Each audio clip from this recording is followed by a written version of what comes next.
Sometimes you remember it used to be the football players and the basketball players couldn't talk. Muhammad Ali changed that. So we Muslims can talk. It's hard to put us in a time frame like that. So thank you very much, brother. Yes, sir. But in the name of Allah, who came to us in the person of a man. The man's name is Master Farad Muhammad. And in the name of the Honorable Elijah Muhammad, the black man from Deep Step, Georgia, who when he first saw this man, he knew what he was looking at. He knew he was looking at God in person. I'm talking about that man from Georgia as the Honorable Elijah Muhammad. And in the name of the most honorable Minister Louis Farrakhan. You get me if I say that most. Yes, sir. Who is by far has proven to be the best student of the Honorable Elijah Muhammad. I'd like to come to you in the greetings of peace of Assalamu alaikum. Walaikum salam, sir. Okay, I was introduced as Dr. Abdul Mukmeen Muhammad, but it's Dr. Ridgely Abdul Mukmeen Muhammad. Okay.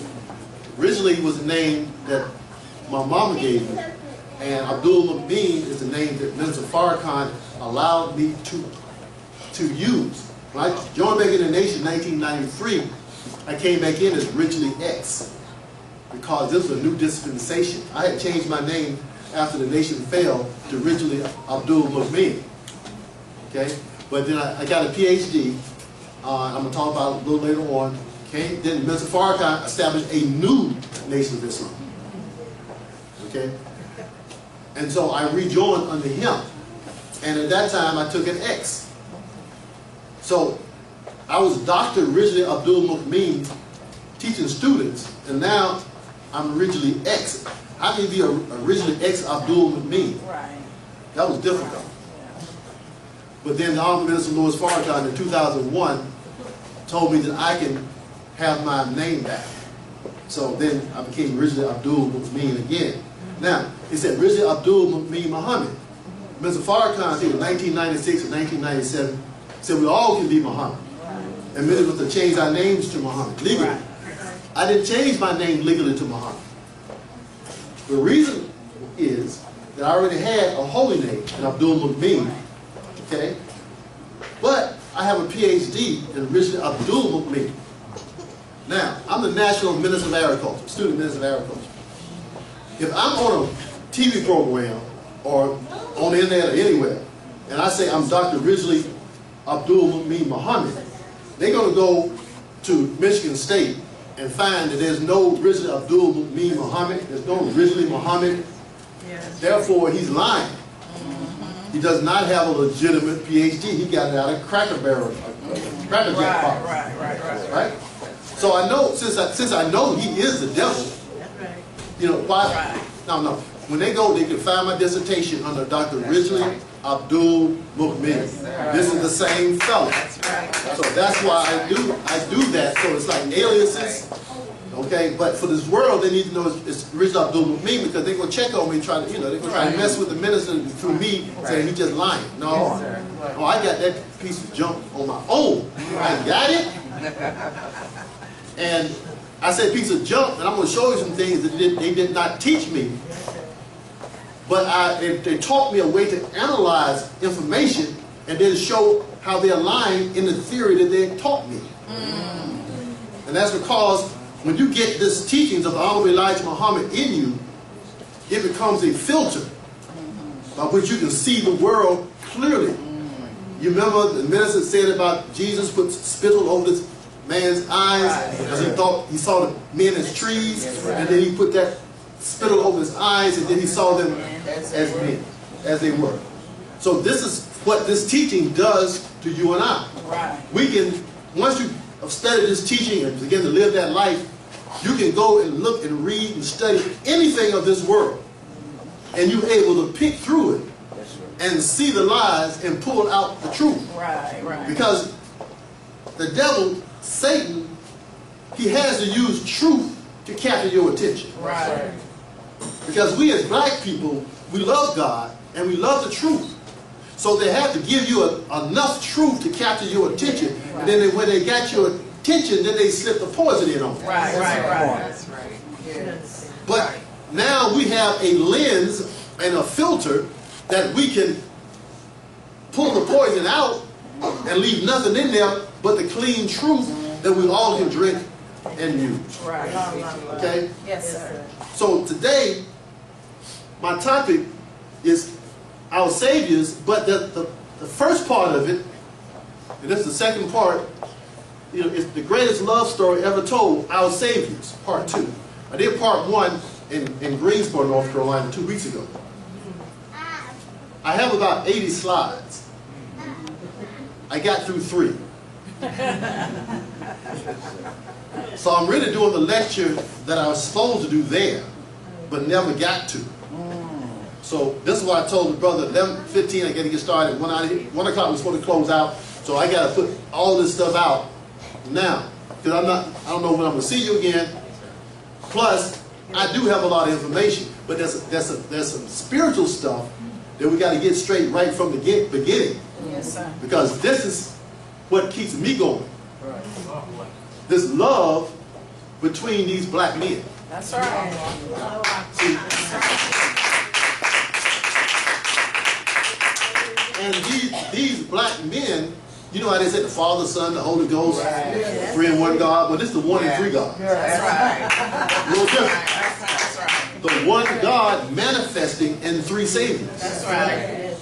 And now we are supposed to learn from them, in particular learn from our present teacher, an example, Mr. That's Farrakhan, right. That's right. how to become a God too. That's right. His name that I'm going to talk about later on is a name the Honorable Elijah Muhammad gave him as a brand new attribute, the modern attribute of Allah. That's right. But he didn't give him the meaning of that name. Right. And Mr. Farrakhan did not know the meaning of that name until recently. Right. But he didn't learn it from the Honorable Elijah Muhammad. Right. He learned it from studying himself because he is that man. That's right. So when you study Mr. Farrakhan, you are studying something new. This type of person has not been here before. That's right. That's why he can sing, he can dance, he can play the violin. Come on. He can quote scripture from the brain. He can, when he speaks, everybody listens. His voice is so powerful that when he speaks, everybody listens. Everybody. And when I was coming back into the nation before I came back in, I would not listen to him speak because I didn't want him to capture me with that voice. I would read the books, I would read the articles, I would not listen to Farrakhan until I had accepted what he was saying without that voice.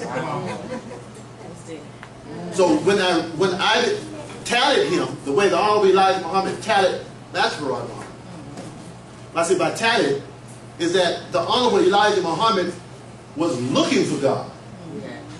His father and his grandfather were Baptist preachers. And he used to argue with them about the scripture because he didn't agree with their interpretation of scripture. And he was looking for the Messiah. He was looking for God to come. And when he saw this man talk in 1931, this man started talking in 1930. He started raising people up. The Honorable Elijah Muhammad, his wife told him, come, you got to hear this man. So he went and heard this man in September, I think, of 1931. And when he heard this man speak for the first time, he came up to the man after he spoke and said, I know who you are. That's right. You're the Messiah. You're the Savior. And he said, well, who knows that except you, Elijah? Right. So, this is a love story. Right. And there's one more person on here, behind him, that I don't have a picture of. Nobody has, as far as I know. That's Alfonso. It's the father. That's right. Now this is important. The father is important because it was the father who was one of the scientists. That's right. That's right. Who were deciding in 1914 that this was supposed to be the end of the white man's world and they were going to destroy America and the West. Right. But his father said, hold up. You know, there's some people over there that are spoken of in Scripture.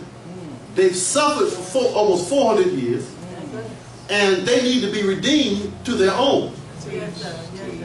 And the rest of the scientists were not sure that that could be done because we were full of hog. and still is. That's right. We were full of alcohol. All the sins of the white man, Yeah, take it on. we take it on. That's right. Yes, sir. And so, plus we were scared to death. So he said, look, just kill them all. He said, no, no, no. So he figured out what he had to do. He got a white woman from the Caucasus Mountains, cleaned her up, and then produced a child that could pass for white. That's Yes, right. sir. That's right. Because if a black man came teaching what he was teaching us, they would have attacked him immediately. That's right. But he was able to maneuver. First, we're taught he maneuvered amongst white people That's right. before he made himself known to us, That's right. to get into their minds and to begin to act, in fact, turn their minds in a certain way, right. so that Mr. Farrakhan said, we have been so engulfed, we have been engulfed by a huge piece of snake. And the trick is, how are you going to get it out of his mouth before it bites down on it Right. and digest you? How are you going to get it out? You got to be stealthy, and you got to be tricky. Come on.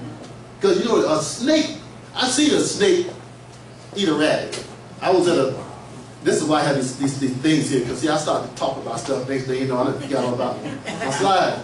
But they make this rabbit. I was next to at a fair. There was pythons were next to me. Okay? Now, I don't like snakes at all, but it was next to me when I had my t-shirt business in 1992.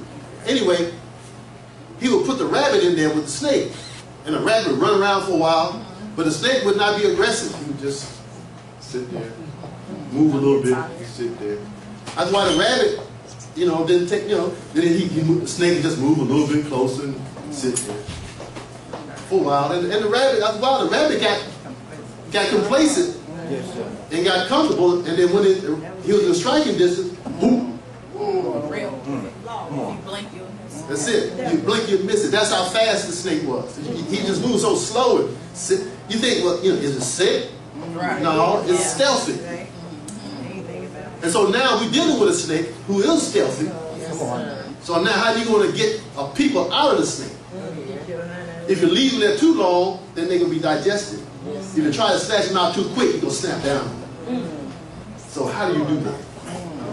Now, why are we so important? See, because we've been brought down to nothing.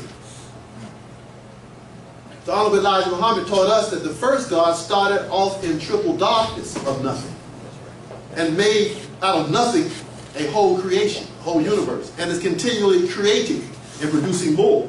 But he started with nothing. Now, this God is coming to fix the wobble in the universe. The universe was not made perfect. Right. But, so he said, well, God is perfect. He didn't make a perfect universe. Okay, I tell you what, you get some damn body else and make one at all. Yes, sir. So he's left something for you to do. Come on. Yes, sir. Yes, sir. He give you life. What do you think he give you life for? Just to hang around and drink what's that? Tea and to drink honey and go to the bathroom all the time because you drink. You think that's what he brought you? No, you are his children. Right. Yes, sir. To continue the process that he started and put you in, and then now you are supposed to continually increase it and make it better. And make it better and better. So there's something for all of us to do now and in the future. Yes, sir. Not just hang around waiting for somebody else to do. We've been turning into consumers of everything. Come on. Consumers of heaven. Yeah. Wow. We don't want to do nothing for heaven. As a matter of fact, you accept Jesus Christ to be your personal Savior. Right before you died, you gave your life, all your life to the devil. And right before you die, as long as you can say, I believe Jesus Christ be your personal Savior, you're going to be given heaven forever for nothing. Right. Come on. Right. Now we, in the Nation of Islam, we can't offer you that, Christians. Right. We can't offer you that lie. That's right. But it sounds so good. You can just do whatever you want, and then all you got to do is say Jesus Christ be your personal Savior, and then you're going to get heaven for eternity. Right. Now, it's hard, and if you don't, you're going to be going to hell Right. and you go burn up forever. Now wait a minute. Come on. Come on. If you put me in hell, and I'm gonna burn up forever, me and the devil gonna have a fight. I'm already dead. I'm in hell. Right. Right. Right. Right. Okay? And you ain't God. You the devil. So I'm gonna figure out how to cut the air conditioner off. I'm gonna raise hell in hell. I can't. What you gonna do to me? Right. You punishing me already. I'm burning up. All right. Right now I'm on fire. Good understanding. Good Come on. You know what I mean? I'm burning up on fire. What you gonna do to me? Right. No, I'm gonna get you through the fire. Come on. It's gonna take a little while to figure it out, but I'm gonna get you. You gotta have a fellowship because your ass down here too. You down here too. How you get down here? You ain't up there in heaven with everybody else? Right. You ain't all that because you down here. Right along with us. Come on. So I'm gonna figure something out. Come on, so this stuff is so foolish. There's nothing wrong with this planet except for one thing. Come on. The lying tongue. Lion. That's the root of all the problems. The lying tongue. If Satan, if the devil couldn't talk, he couldn't get to you. Come on. Okay. Because you just looking at the natural universe from yourself, things would make sense. Try this. Look at TV and cut the picture off or look away and don't look at it at all. Just listen to it. It don't make no sense. People don't talk like that. Or cut the sound down and look at it. And you know, people don't act like that. When you put them together, you say, okay, you know, I get it. This is okay. You all into it. But it's smoke and mirrors. So what we're trying to do is to wake you up out of the matrix and to put you on the footing of the real human being, striving to be like your Father, the Creator of the heavens and earth. Allah. Is that okay? Okay. So the Father made this man here. This man began to teach the history and began to break down the Bible to be reinterpreted to show us in it. This man here said, well, he is the Savior. So he gave his life to this man here. Okay? Yes. He said, I don't want to live except for him. Right. Now, it's hard for us to say, another human being, okay, I'm going to give my life to you. I believe that you... Now, wait a minute. The Christians believe Jesus is coming back, right? Yes, sir. As the Son of Man. Son of what? Man. But he a spook. Right. Come on. Not possible. Don't add up. You ain't never seen a spook except in the movies or TV anyhow. Right. But anyway, the Son of Man is a spook that's coming back. Jesus coming back. They don't make it register. The Muslims are waiting for the Mahdi, okay, which is a man. Come on. And the Jews say Jesus was not the Messiah. Right. But they're waiting for a man. Right. All we in the Nation of Islam have said is that what y'all been waiting for, we're not waiting. Right. Right. He came in 1930. Right. Allahu Akbar. And now we're just trying to follow his instructions so that we can build heaven on earth, That's right. because we already built a heaven on earth for our enemy, That's right. for the devil. Come on. He living good, Come on. you know. So how come we can't live good? That's right. Well, we can't live good until we remove him in power, because no matter what you try to do, he's going to be there to mess with you. That's right. I'm going to show you the science of some things that he has done, is doing, and intends to do. Come on. When Master Farad Muhammad finally removes him, I said finally, it's not going to happen as fast as we thought. Right. We just found it out from the minister, right? When he finally removes him, ain't nobody going to question that. Everybody will be ready for him to go. Because they will understand completely that who he is, and he will never change, and he just gets worse and worse and worse. Come on. He don't get better, That's right. he gets worse. That's right. Okay, y'all find out about this after he died, right? You know what he was doing, right? When the young people supposedly died. Anyway, those young people, right? Right. Now you find it. Clinton's involved in it, Trump, everybody's involved in it. Right. Look, why would you have to mess with some young girl? Oh boy. Come on. That's right. And you got all these excuse my French, whores, prostitutes, who would do anything you want for the money. You got the money. Why you gotta mess with them young girls? See, that is not about what we call love. It shows you it ain't about love. It ain't even about sex. Because they can get sex. You know, it's about destruction. Because Mr. Farrakhan said, once you rape a woman, you have destroyed her as a woman unless Allah fixes her. So when they take these young girls and do to them what they do, they have destroyed them to be able to fully love a man again. That's right. Because that part of them has been taken from them. That's right. So these men want to take that from them. That's all. They want to destroy them.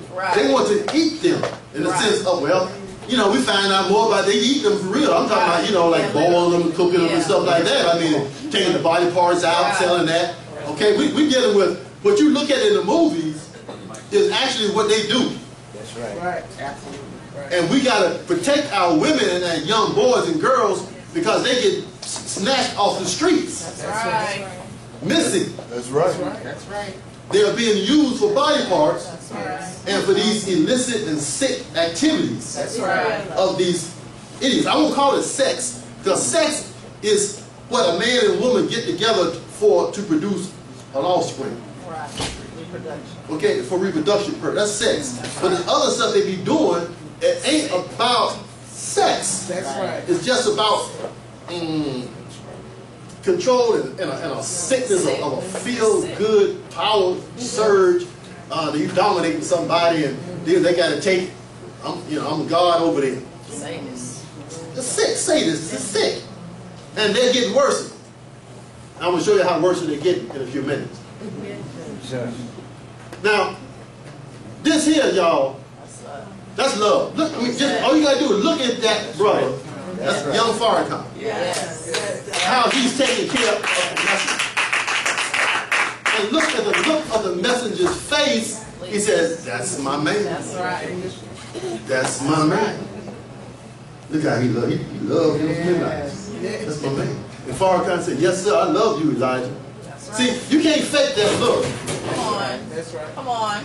Okay? That's right. When we had the Million Man March, in April of the Million Man March, we didn't have a whole lot of people who had registered for the Million Man March. And I was at a table talk with the minister at dinner, and the minister was saying that maybe I should step back a little bit. Maybe my presence is slowing down the brother's response to sign. You're supposed to sign on, give $10, sign on by coming to the Million Man March. Well, you know, I had a chance to speak. I took a chance to speak. And I said, brother, I said, number one, black men is not going to pay no $10 ahead of time to say I'm coming to D.C. to push them on white.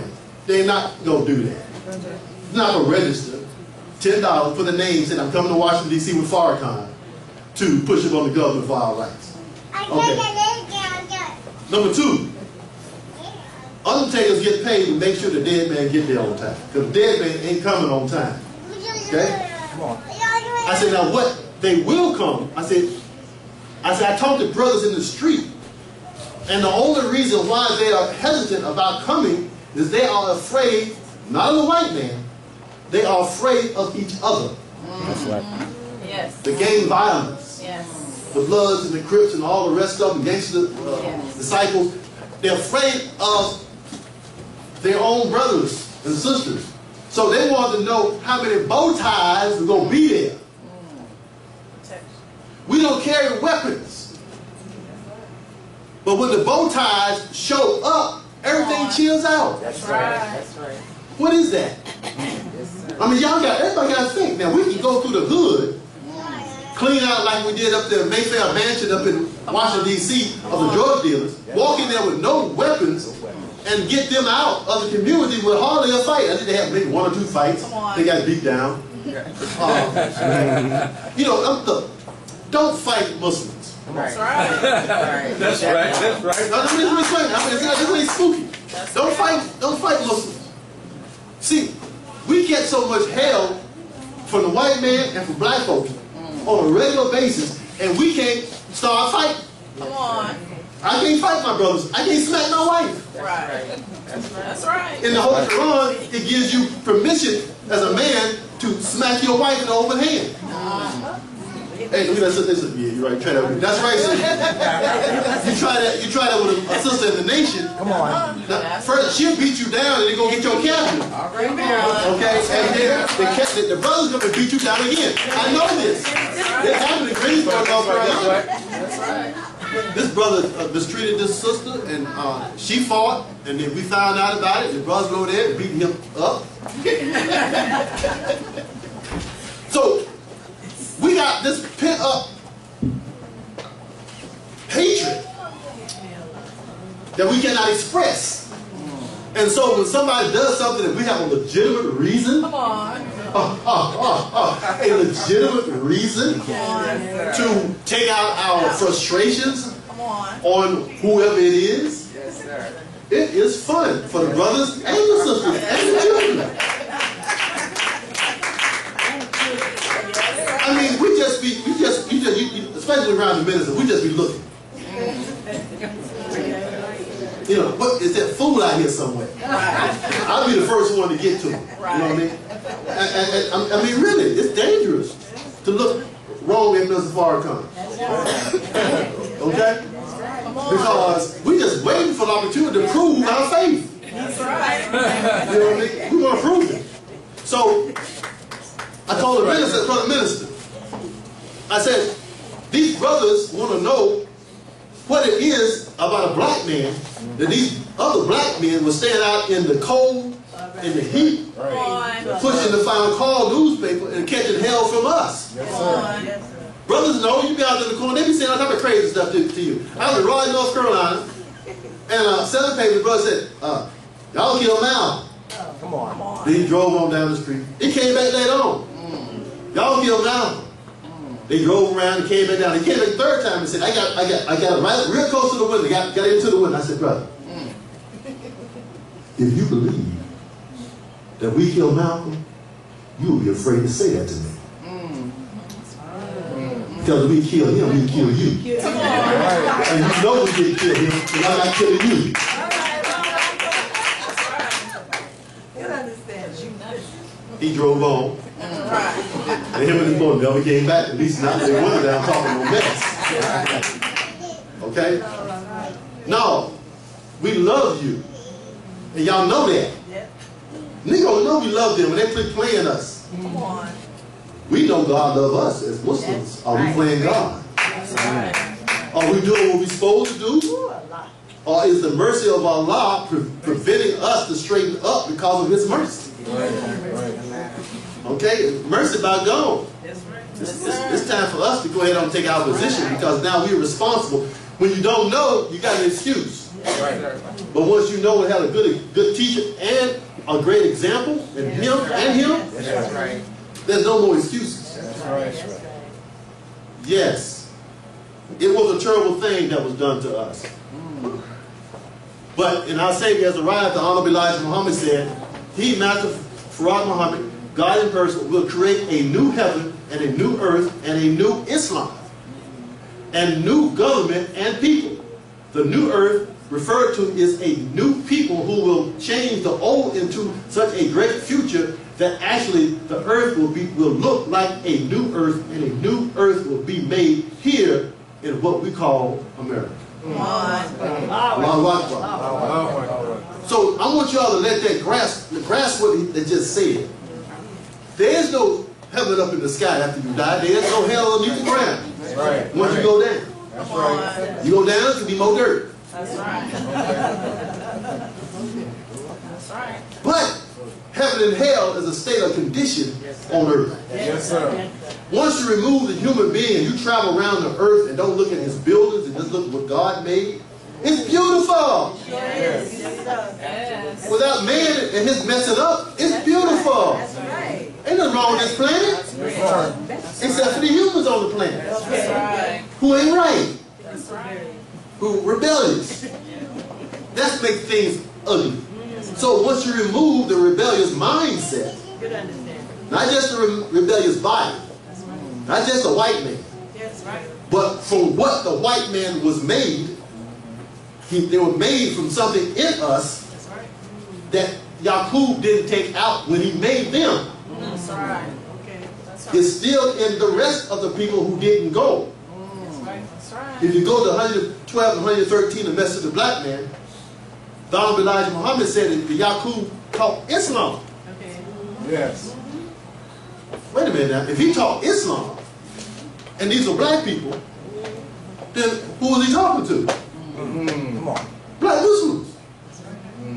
Yes, sir. He taught Islam with promises. Yes, sir. And what was the promise?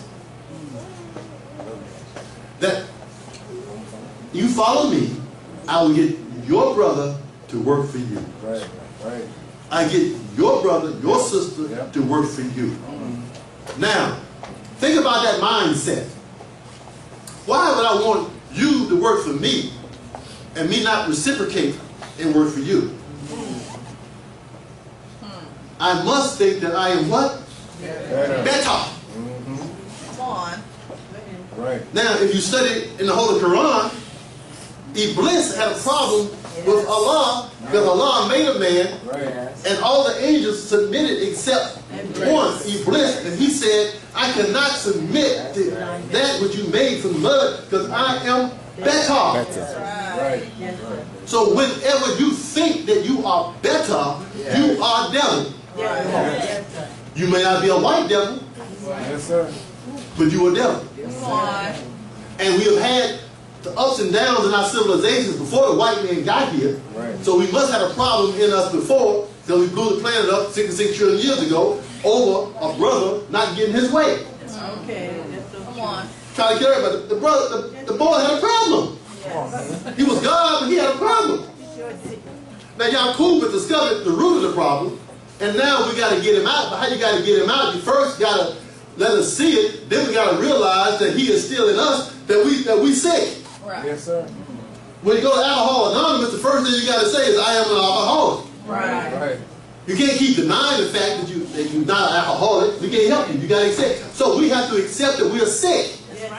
Yes. Then we can get help. Come on. So we took that which was causing the problem out of us, made him like a man, and made him to come amongst us and put us in a condition so bad that maybe one day we will not only say, I don't like him, but I don't like it in me that he was made from. Yes, Come on. And I'm going to work, I'm going to pray That's right. Get it to out. remove that out of me. Come on. Now, it's in your DNA, That's Right. so you just can't go and cut it out with a knife. right. How do you get it out? We are in the process of the surgery being made Yes, sir. on us. And it is a tricky procedure because that part of us called the ego, especially for the brothers, that's the brown germ. And we think that's normal. Yes, sir. Come on. Everybody got an ego. Teach them. You got to protect the ego, That's right. right? So that ego that thinks of your self-importance compared to others, you try to protect your ego. Oh man, you dissed me.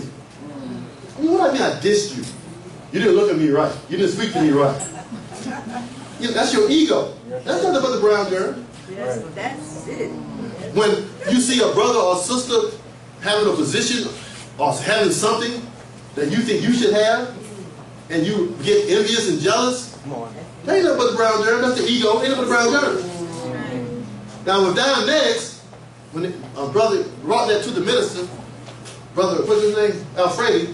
I was at the table, and Alfredi said, Dianetics does not deal with morality. He said, Dianetics, if you are a cannibal, it will help you be a better cannibal. Whoa. He said at the table, everybody there. And when I heard that, I said, they ain't gonna help us. Because our issue is morals. Our issue is we have decided to do wrong. Yes, some of us have some bad experiences that we had in our childhood, etc., that make the Dianetics can help. But a lot of stuff that we are is because we chose to be. That's true. And a lot of things that we do is because we choose to do it. That's right. The devil made me do it. Yeah, the one in you. That's right. We can used to argue in the first that the white man was the devil and the black man could not be a devil. I was in the first resurrection. But we were not paying attention to our own lessons nor our own book, the message of the black man, because he said right there, 59,999 with him, and their purpose for going with him was to get their brothers and sisters to do their work, and they not work. So he made out of them a race of devils. Right. So he collected them. He drew the devils out of the population by his teaching. Yes. And these people will have that inclination to the point that they are ready to go through with their thoughts. The Honorable Elijah Muhammad taught us that you can keep evil in check as long as you got a lot of force. Right. So in Islam, when you do steal, they cut your hand off Right. Yes, sir. on one side.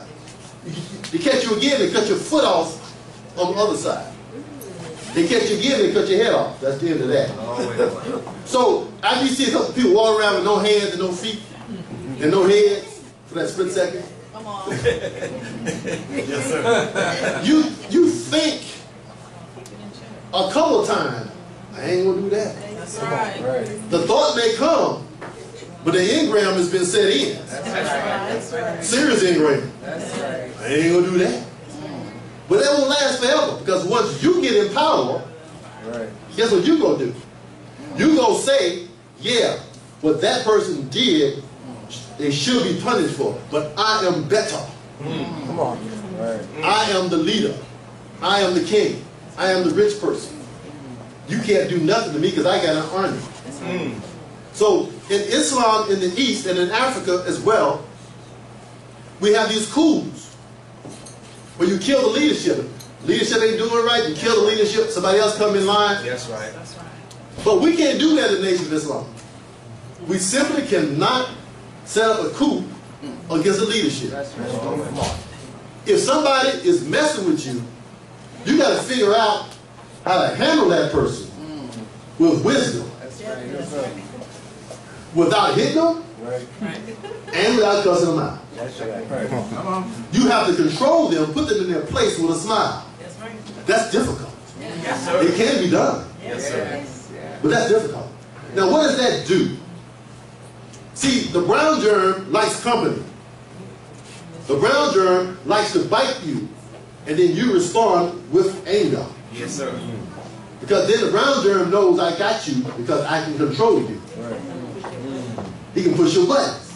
But when a person who is trying to mess with you, when they do their dirt and you see it and you block it, like in football, you give them the left leg, you hit that leg and you keep on running. Like in basketball, you do the fake like you go shoot. He jumped, then he go around and slam dunk. Okay?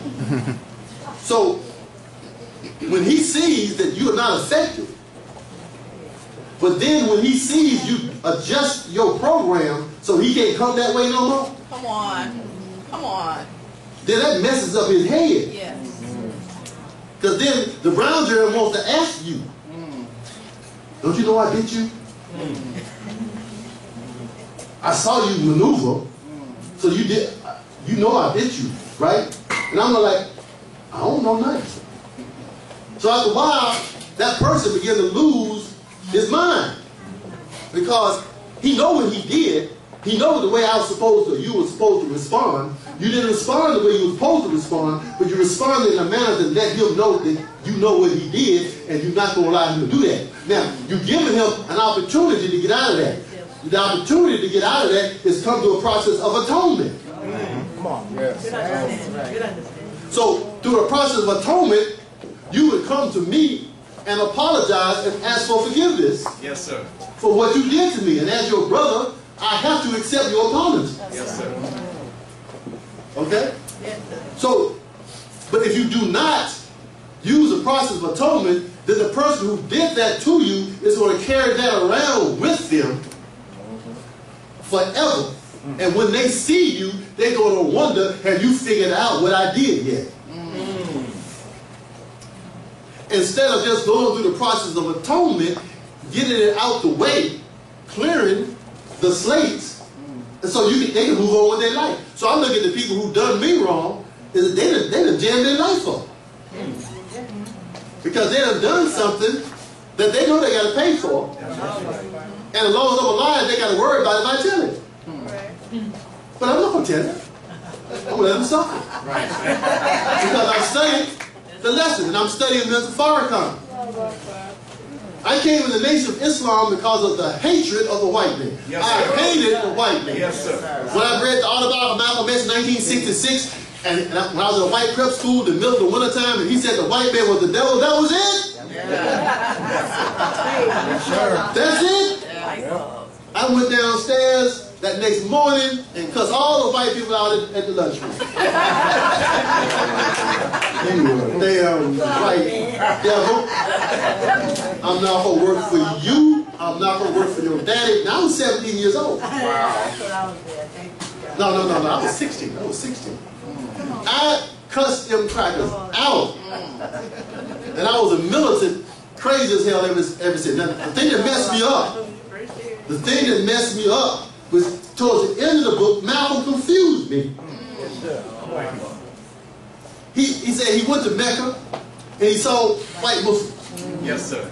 Okay, let me stop right there. Remember what I said? We'll get to that. It's on the slide. But see, this is why I got to hit the slide to control me. So I get all this in. Okay. Now, this is not 1975. What I mean by that, a lot of people are worried about what's going to happen when the minister leaves. Yes, sir. Right? Well, this is not 1975. And I'm going to give you 5 reasons why not. For the time, what must be done.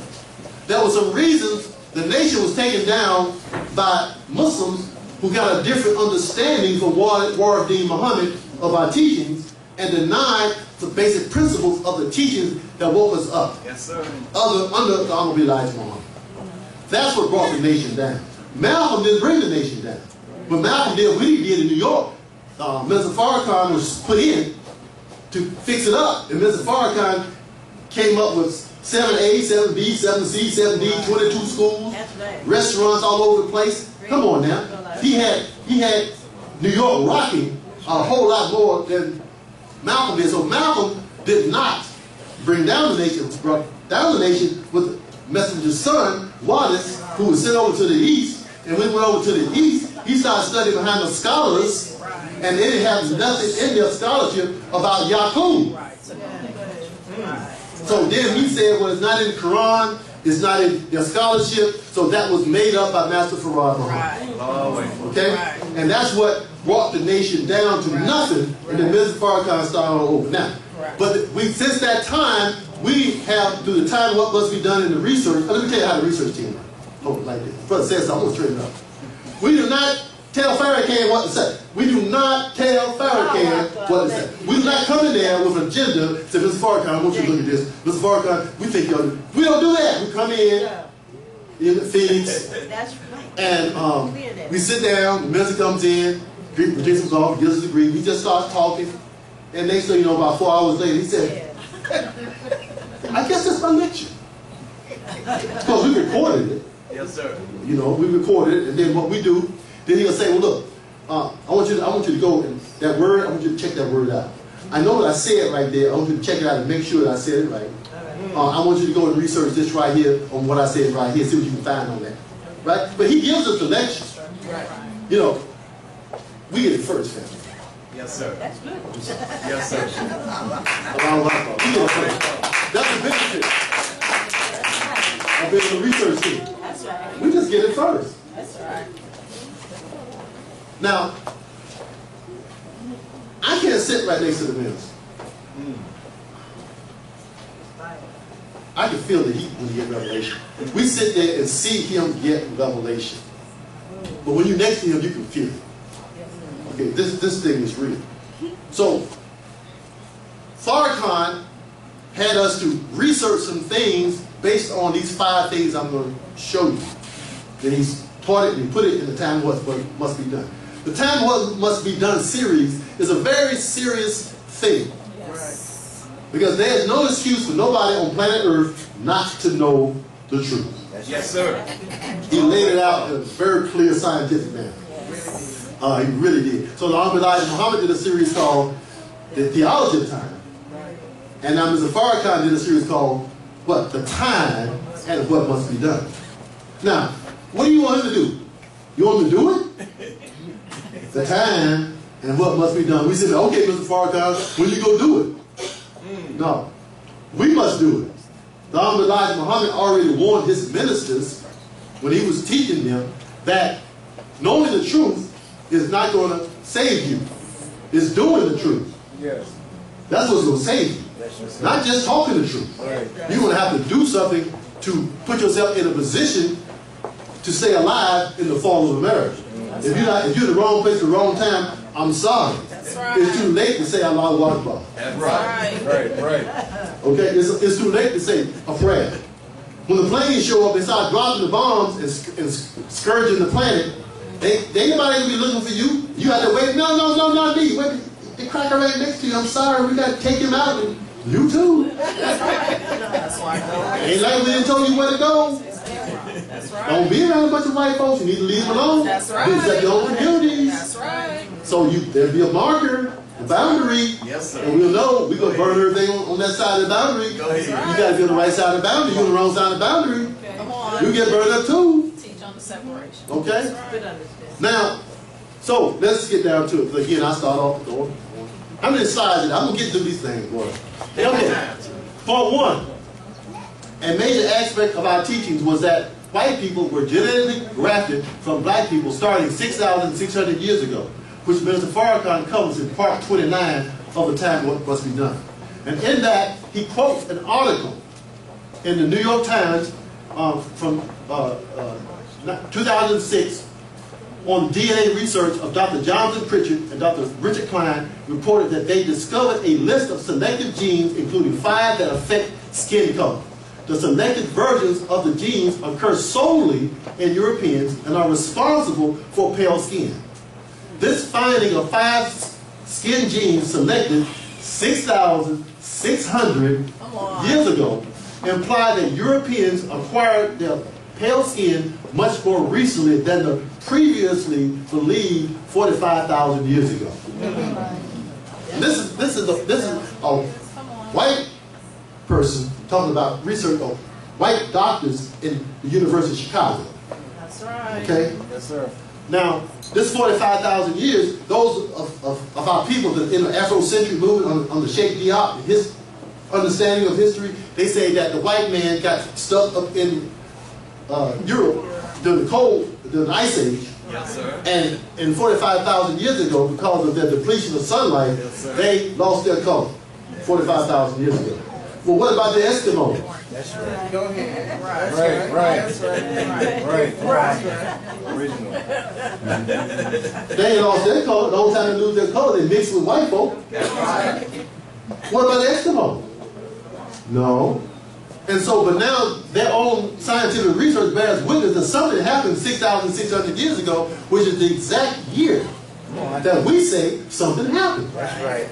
The process started. The grafting process started on the island of Pelon, or they call it Patmos, 6,600 years ago. It took 600 years to go from black to brown to yellow to white. That's right. Now, Honorable Elijah Muhammad said the same way of the grafting process of going from black to brown to yellow to white, in the reverse direction would be our coming back into power. Come on. Teach on that. I'm going to bring it down to the date. White, yellow, brown, black. Come on. Yes, sir. The Chinese are buying America. Yes, sir. Hello. Yes, sir. Yes. Yes, sir. They're buying toll bridges, they're buying farmland, they're buying whole ports. They're buying everything. Yes, sir. The yellow man. That's right. Yeah. Now let me tell you something else that Mr. Farrakhan introduced us to, the research team. Before, you remember when we did the UFO? Yes. It was 2012, 2011. 2012? Okay. He had us to research this material from America's military portfolio and from other countries. One of the countries in there was China. And China says, according to their people, that they have people who are designated to communicate with the people on the wheels. Come on. And they're getting technology from the people on the wheel. Now that's what they say. I don't know. I don't know if I ever get no technology from the wheel, but they believe that. And now you look at the history of China over the last 30 years, Yes, sir. and you see China has moved past the West Yes, That's sir. right. in technology. Yes, That's sir. right. Now they move past the West in finances and money. Yes. America is $26 trillion in debt, and China owns a lot of that. That's That's right. right. Right. That's right. Now, nobody else wants the American dollar no more. China got a whole bunch of American dollars. So what is China going to do with the American dollars? Only thing that America can do is sell her some real estate. Right.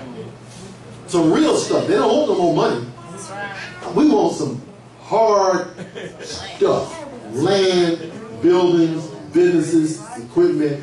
We give you your money back for that. That's right. So, we know one day we're going to take this over, but right now, are we ready to take over the upkeep of the bridges, Yes, sir.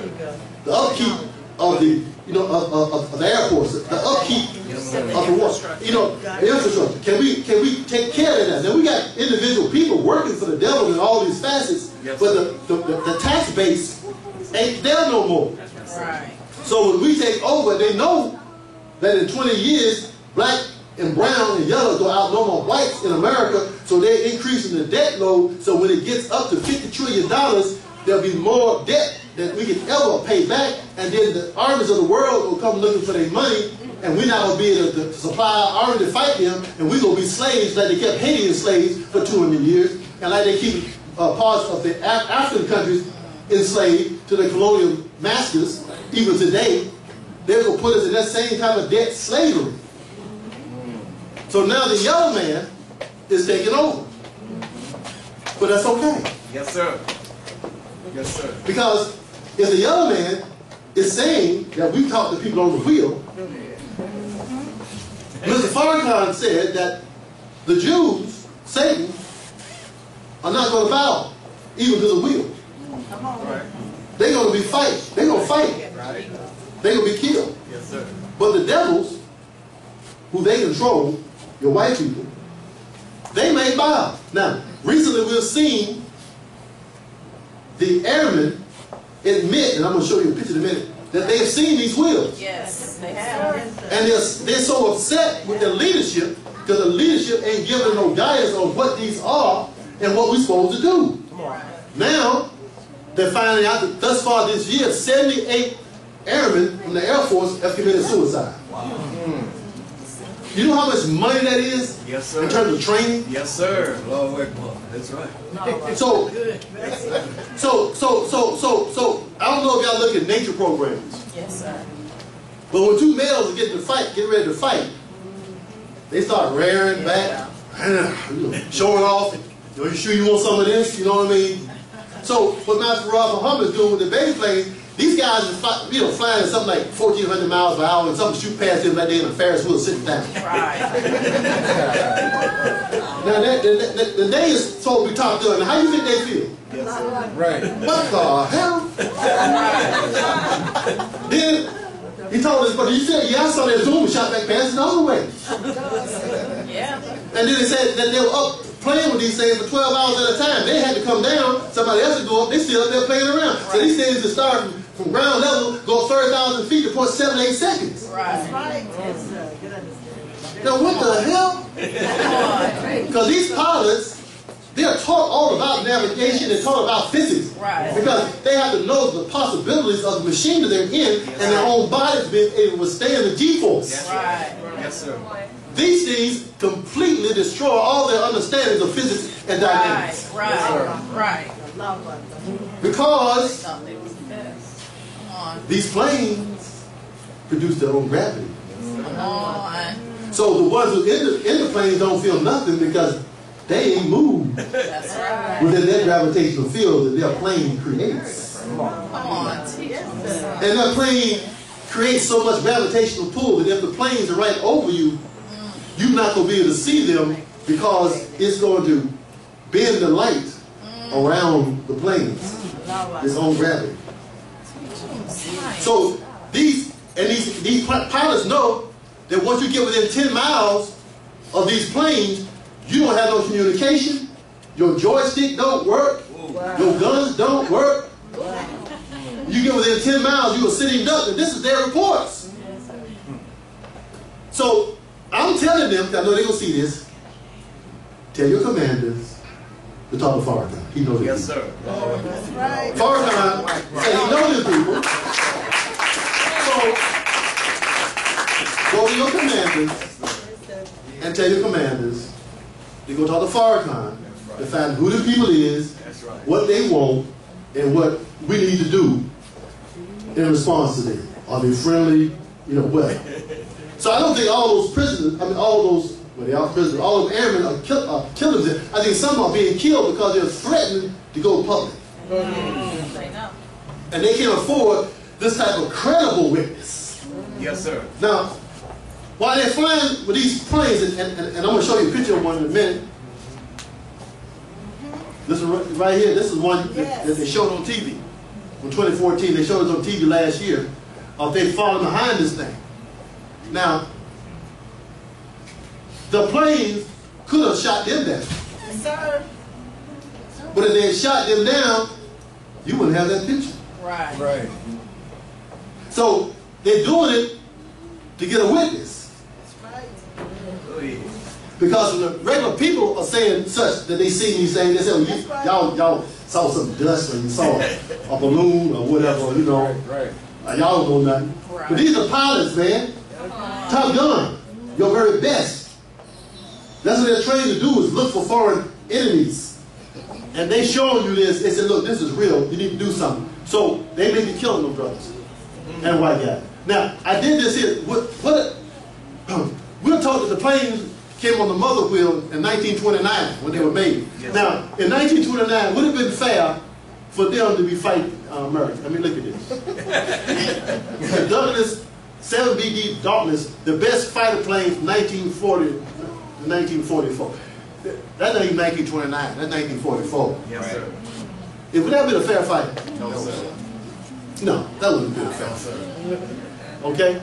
So, now, they got some new technology because Elijah Muhammad, Mr. Farrakhan said that Master Farad Muhammad gave them some planes to study so they can try to back engineer something to be able to compete. I said that fast. We'll get to that later. Let me go back up here. All right. Point 2. Messenger taught black people to separate from white America and build an independent economic and moral existence. Let me go back to this one up here first. Wallace believed this 45,000 years stuff. Okay. He did not believe in Yakub. Right. Yes, sir. And he broke our belief in Yakub, which broke our spirit. Yes, sir. But now we have proof that Yakub is real, is not a myth. That's right. Number 2, the messenger taught black people separate from white America and build an independent economic and moral existence. After 1975, Muslims tried to be accepted in America, but 911 wiped that hope out. That's right. You can go That's read more right. about it in part 23. This right here produced a international ingrain Yes, sir. against Muslims. Yes. Yes, sir. They have made everybody afraid and scared of us Yes, sir. to try to stop the growth of the Nation of Islam in America and the conversion of white people in America to Islam. Come on. So they concocted this here, that even Donald Trump on the day of said that his engineer architect who builds buildings for him and who helped build these buildings said that they could not be taken down by no fire from above, Yes, sir. from no airplanes. There had to have been some internal demolition going on. Now this is strange. This same building was bombed in 1993 in the basement. Right. Y'all remember that? Yes, Yes, sir. But they was bombed in 1993 in the basement. They didn't come down, and now they came down. Wouldn't you want to look in the basement? You see if there's any residue of some bombs? Right.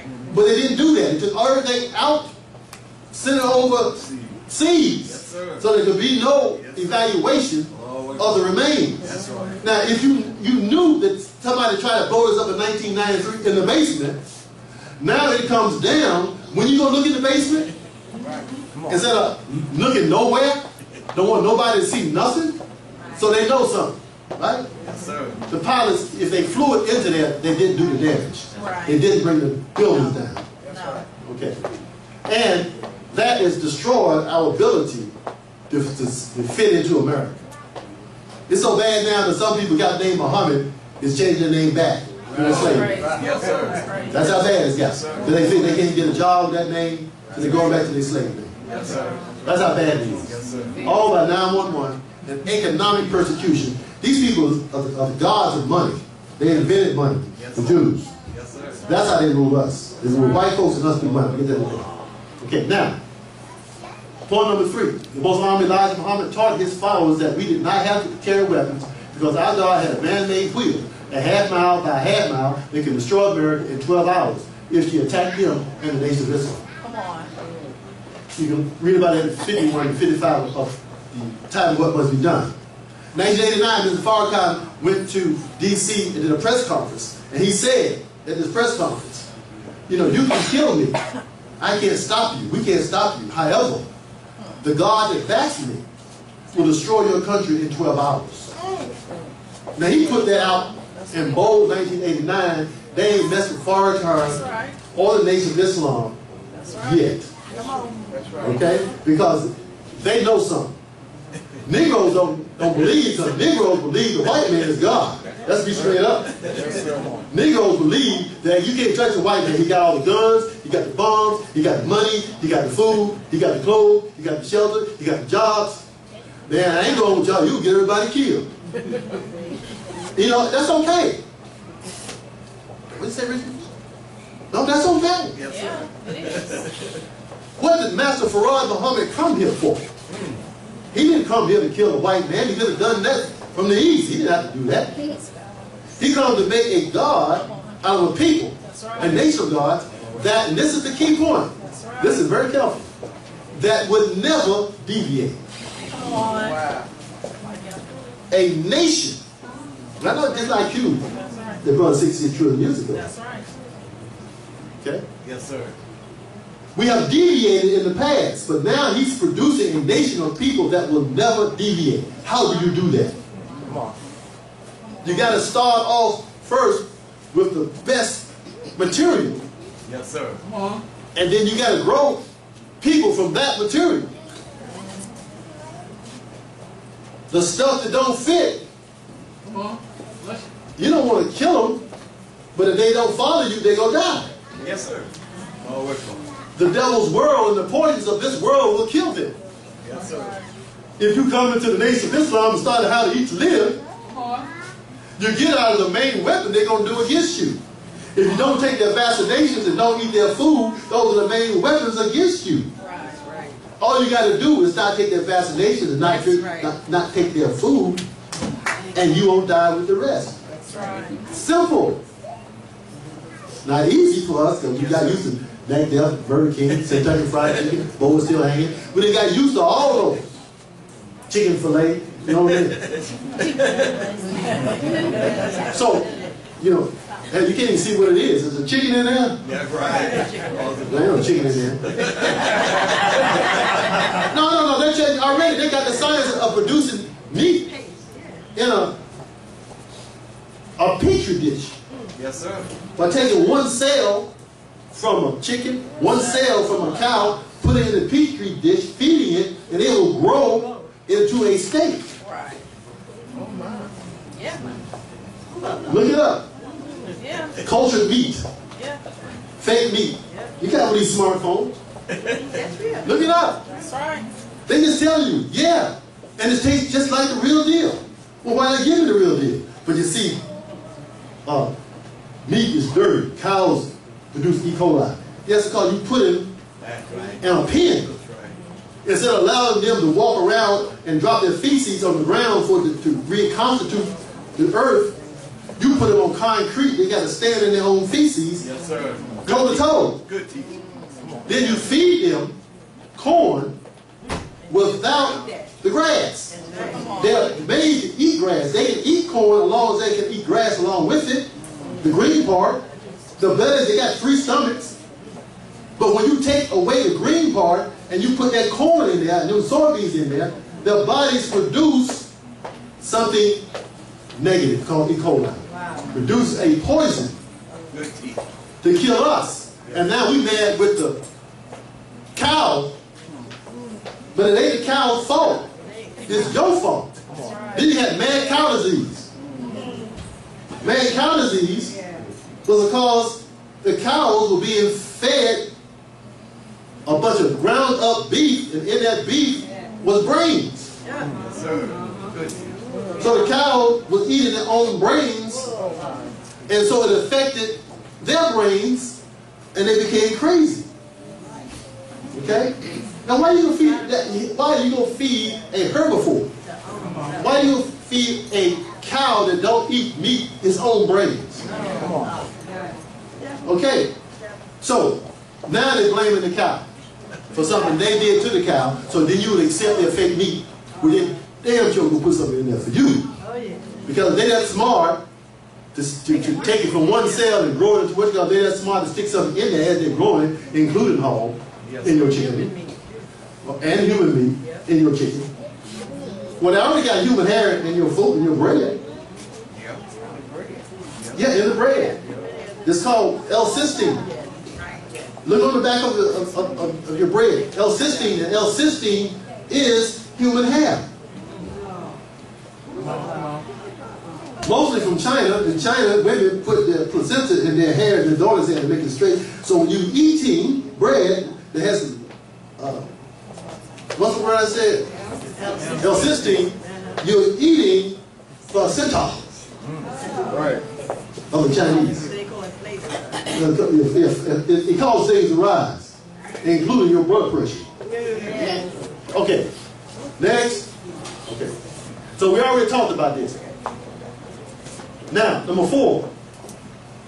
Point 12 of what the Muslims believe reads. We believe that Allah God appeared in the person of Master W. Farad Muhammad, July 1930, the long-awaited Messiah of the Christians and Mahdi of the Muslims.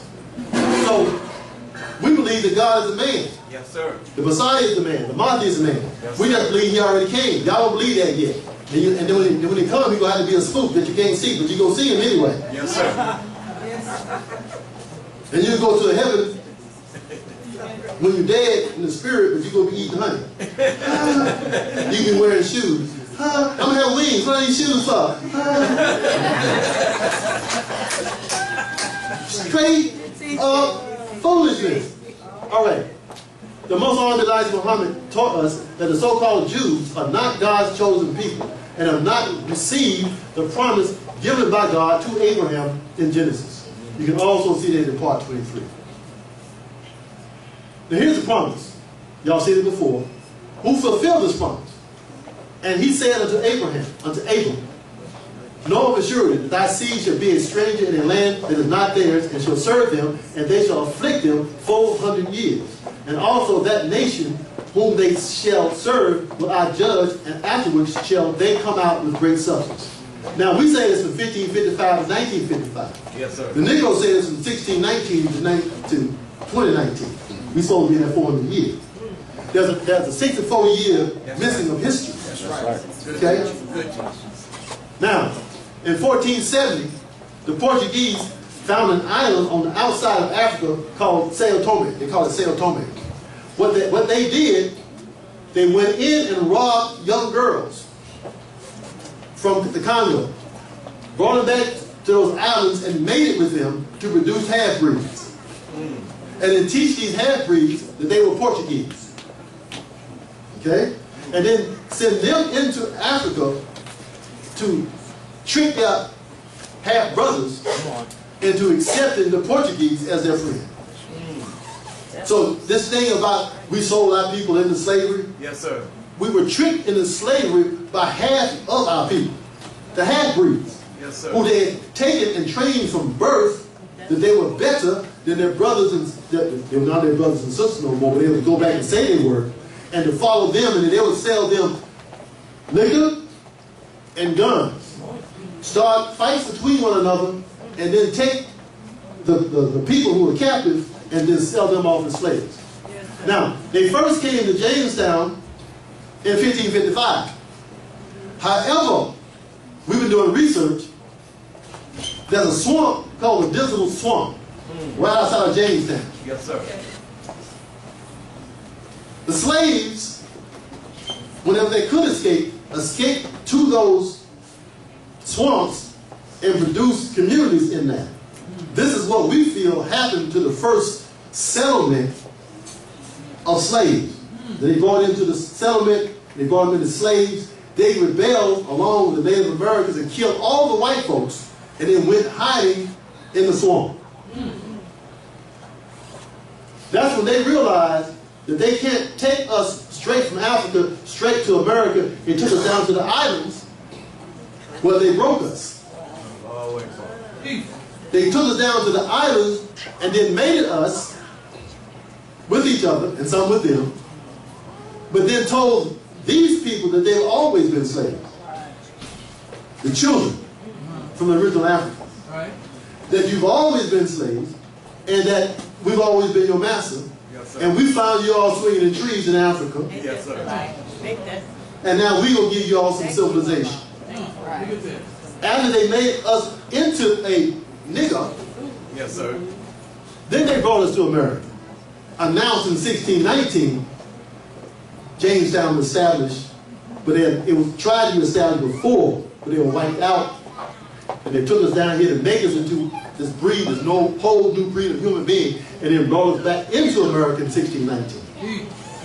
Good. So that 64-year hidden history Yes, sir. Good.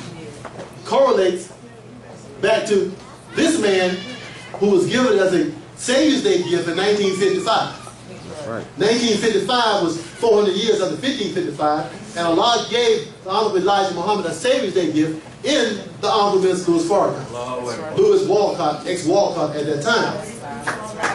All praise be to Allah. Now, this is the book I like. You know, when I was young, I was told, you know, when you read Revelation, you go crazy. Well, here I am. Okay, Revelation 19 and 12. His eyes were as a flame of fire, and on his head were many crowns, and he had a name written that no man knew but he himself. Ain't nobody ever heard of no Farrakhan. No, sir. Right. He didn't know. The messenger said that it's a modern name of Allah. And I got it upstairs somewhere, and I'm going to give it to you. Now, I don't care what none of y'all say about how you think you can be like Farrakhan. Yes, sir. Eventually, yes. Yes, sir. Okay? But he done some stuff, I'm sorry, and a regular human can't do. That's right. Now, I want somebody to stand up and lie to me right now. You are the national representative of the Honorable Elijah Muhammad. You on the radio every week. You talking to the world. He gives you a name. Don't tell you what it means, and you go on the air as Louis Farrakhan, the representative of the Honorable Louis Farrakhan. I'm the Honorable Elijah Muhammad. And you don't even know what the word means. You're not going to tell me. Somebody stand up and lie. You're not going to tell me that once a year, on the close to the date he gave you that name, that somehow you want to go broach it to the messenger. You know, I can't hold it possible. They may get a little off subject. You told me that one day you could tell me the name of my name. Lie to me and tell me you could have done that. You could have done that. You could not have held your peace. You would have had to ask him what the meaning of your name. But the minister never did that. What is that? What is that type of love and trust? That you would be out in front of the world with a name that you don't know what it means. And the man who gave it to you won't tell you what it is. Yes, sir. And you're not going to ask him what it is. Now you talking about blind love? That's blind love. That's love. That's why, look y'all, Mr. Farrakhan is in love with the Honorable Elijah Muhammad. Now, why is this so important? Because when the nation fell, Mr. Farrakhan could not accept him writing the Honorable Elijah Muhammad out of history. He didn't come back to set the nation of Islam up because he wanted to be the leader of the nation of Islam. He set it up because he could not bear the name of his teacher being taken out of history. The man he gave his life to, the man he loved. So he, without knowing that the Honorable Elijah Muhammad was alive, he set the nation of Islam back up. And it wasn't until 1981 that he accepted that he was alive, but it wasn't until 1985 that he heard his voice on the wheel, that he knew he was alive. He didn't know that in 1985. Yes, But he already rebuilt the nation. Yes, sir. And for those people who claim that they should be the head of the Nation of Islam, you could have bought it. Come on. The palace was for sale. Yeah. The Jews would have sold it to you. Yeah. Yeah. Wallace would have sold you the national building, the Mosque Mariam now. It was in shambles. He would have sold it to you. Yeah. All you had to do was get the money and buy it. Yeah. Right. Farrakhan did. He got the money, borrowed some from Gaddafi, got something for the believers, and he bought back everything, including the farm that I worked. That was so wrong. Praise be to Allah. Y'all could have bought it. Don Bridges loved green. You would have took your green. That's the man who used to own the farm. So he did this. The seat. He bought the seat that he's sitting in because it was part of the building he bought. So you know what? He did my seat. How come you didn't buy it? Well, it's for sale. No, that's his seat. He made that seat. Okay? Out of his love for the Honorable Elijah Muhammad and his understanding of the teachings, because it's the teachings of the Honorable Elijah Muhammad that the white man and the Jews are afraid of. Yes. Okay? They're not afraid of our weapons. They're afraid of our mouths. There's the truth in it because it destroys the fabric of their world that they're kept together by lies. They got us locked in to our own brains with their lies. Yes, sir. This teaching breaks it out.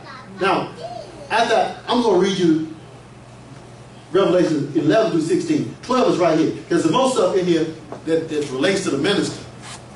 All right, 11. Now I saw heaven open, and behold, a white horse, and he who sat on him was called Faithful and True. Who has been more faithful and true to the Honorable Elijah Muhammad than Mr. Farrakhan, and the Honorable Elijah Muhammad to Master Farad Muhammad? Yes, but sir. the minister to the Honorable Elijah Muhammad. And in righteousness he judges and makes war. His eyes were like a flame of fire, and on his head were many crowns. He had a name written that no one knew except himself. And he was clothed with a robe dipped in blood, and his name is called the Word of God. Who is that other than Farrakhan? Let's go further. And the armies in heaven, clothed in fine linen, white and clean, follow him on white horses. Now out of his mouth goes a sharp sword. Farrakhan ain't got no gun, he ain't got no weapons, so what they're afraid of is what comes out of his mouth. That's why they banned him from Facebook, Yes, sir. from Instagram, That's right. from YouTube, That's because they are afraid of their own people hearing what's coming out of his mouth, because he's waking his own people, the white folks, up to the fact that they've been made slaves by the Jews. The Jews is their masters, they print their money for them, they run them up in debt, they control them. And now Mr. Farrakhan is exposing the Jews to their slaves. Yes, sir. He's a dangerous man. Good teaching. That with it he should strike the nations with a tongue. Me and you, we didn't take our tongue out and just slap people. Just be messy. But he's wiping our whole nations with his tongue, with his mouth. He goes over to Iran and says, you know, I like the name Persia.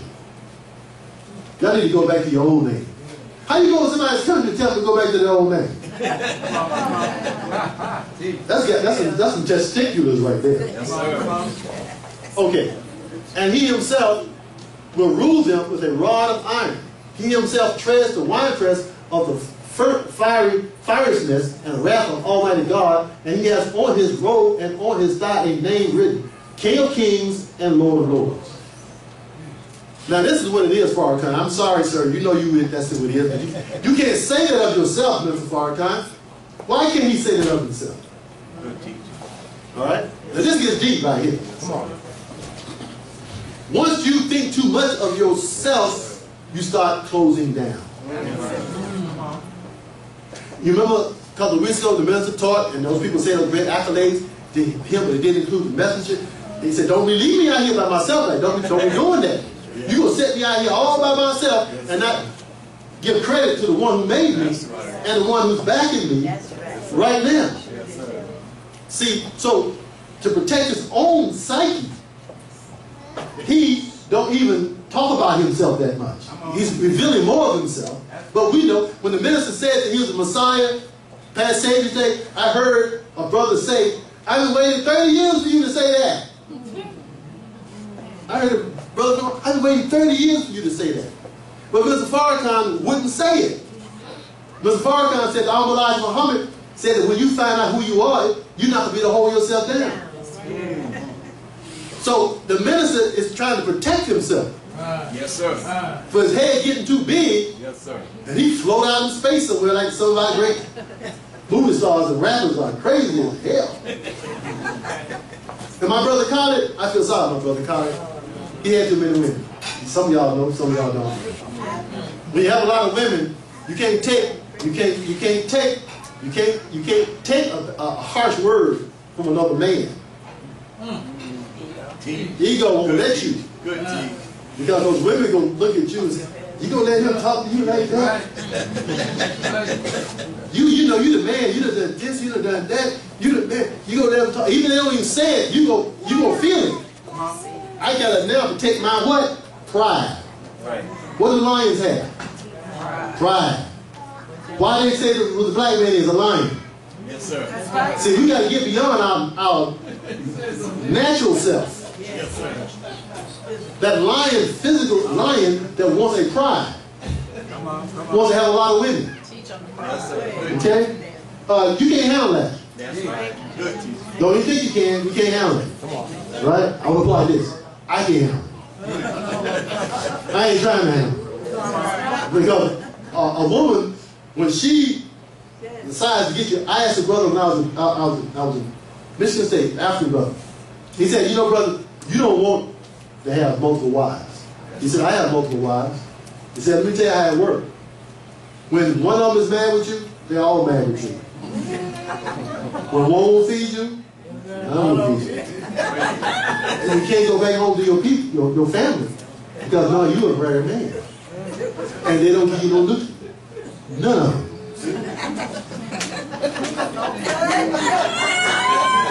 That was enough for me. Okay? All my little visions and hopes and dreams of my harem, you know what I mean? They just went out the window. Because no food, no sex, that's what I called in here for. Now I can't have that. None of you. Unless I bow down. Yes, sir. To y'all. Good team. Uh-oh. No, I just take one, and me and Sister Ann, we just try to get along. Those you know Sister Ann ain't no pushover. Right. Sister Ann is so powerful that after she gives her name to anybody, they call her Miss Ann. If she gives her name to anybody, white, black, whatever, my name is Ann. Oh, yes ma'am, Miss Ann. Miss Ann. That's how much civilization and strength she represents, commands. You know, when I first saw her teaching down in Albany, I saw her teaching for the event she was teaching. I said, what is that? Now I know. All praise to Lord. So, He is the King of Kings and Lord of Lords, and they are going to bow to Him. And one day those commanders are all going to come to Him and ask, if we follow you, what's going to happen to our families? Okay? Because these people who flying these things got sense, okay? But the damn Jews, they ain't got no damn sense. No, sir. And Allah's going to take them out, and when He does, the whole world's going to say, all praise is due to Allah, who came in the person of Master Farad Muhammad. They ain't going to give credit to no spook. They're going to get credit to Master Farad Muhammad. However, the stage must be properly set, because when He takes them out, He don't want nobody crying about it. That's right. He don't want nobody saying you didn't give him a fair chance. That's right. That's why He didn't do it with them flying around them little. Right. Okay. The paper plane. I mean, you. Well, I can't even get back to it. You know what I'm talking about. Come on, that wouldn't have been right. Come on now. So anyway, farming is the engine of our national life. I am the student minister of agriculture. I guess y'all didn't know that because I ain't said nothing about farming yet, right? That's I did in Greensboro. That's all right. But I'm at least getting some of it. Okay. Farming is the engine of our national life. Don Elijah Muhammad, Farrakhan's teacher. Now, y'all see that right there? Yes, sir. Y'all see that right there? Yes, sir. Y'all see that right there? Yes, sir. Y'all see that right there? Yes, sir. This is kente cloth, right? Yes. Yes, sir. That's the cloth of the rulership, right? The Yes, royalty. sir. That's nothing but agricultural fields. That's agricultural fields. You see the colors? Yes, sir. The reds, the blues, the yellows, the oranges. At different stages of agriculture, you have these different colors in the field. Yes, sir. Plus that blue is the water that goes between them that fertilizes everything. So this here is what the family, the kings, are supposed to keep intact. The land belonged to the king. The people could lease the land from the king, but they never owned the land. Yes, sir. The Chinese in China can't own land. But when they come to America, they can buy land. They got a lot of American money. Yes. They come to America to buy land. Okay, now, agriculture is a root of civilization. Okay, you think of agriculture, maybe this is oxen plowing, but accounting. You ever heard of a bean counter? Yes, sir. Yes. Ever wonder why they call it a bean counter? Yes, sir. Because if you are producing a lot of products and you have to distribute it amongst a lot of people, somebody got to count the beans and somebody got to count the people. Because you got to make sure there's enough beans for the people. You can't give people a gallon when only a pint will last everybody to get. So it depends on the harvest. You have to determine, based on what you have harvested, how much each person can be rationed so that everybody has something to eat. So you won't be like Marie Antoinette and her husband and get their head cut off. Because they ain't got the wheat, they ain't got the bread. Right? So accounting started. Manufacturing. Somebody got to fix the plows. Somebody got to make the plows. Mapping. You see how this is lined up? Yes, sir. Somebody got to map that out. Straight lines don't exist just on their own. Okay, you got to line things up so you don't be in somebody else's territory. And also for the farmer, even on my own farm, I have to line things up. Why? Because I have to go through a rotational process. I can't plant the same crop in the same field each year. So that the crop can replenish itself, the ground can replenish itself, and also that the weeds that were in that field, oh guys, Go ahead. listen, weeds are so smart that they'll wait until they see what you planted, Right.